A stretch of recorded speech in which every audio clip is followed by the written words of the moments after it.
Coludo.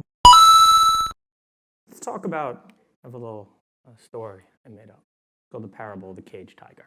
And it's about a tiger in a zoo. But it's a nice zoo. It's not like a sad zoo where we put the tiger in a small cage. It's not like that.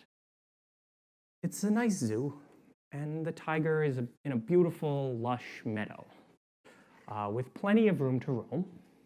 And in his youth, he does roam. He roams from the fake wall on one side to the fake trench on the other side. And he knows intellectually that tigers are in zoos, and that zoos keep tigers in cages. But he sees no evidence for this cage. Remember, he's a tiger. He only has a tiger brain.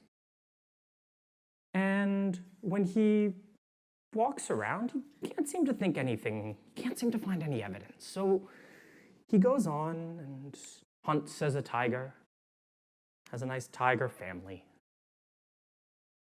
Nice tiger family, right? He dies a nice tiger death. He's never that bothered by the fact that he's in a cage.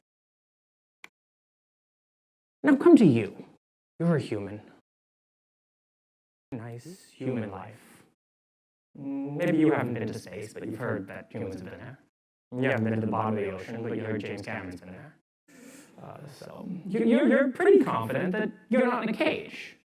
Well, but so is the tiger. And what the tiger doesn't see is the zookeeper. The zookeeper is so much smarter than the tiger. And I think this is an idea that is finally starting to be accepted.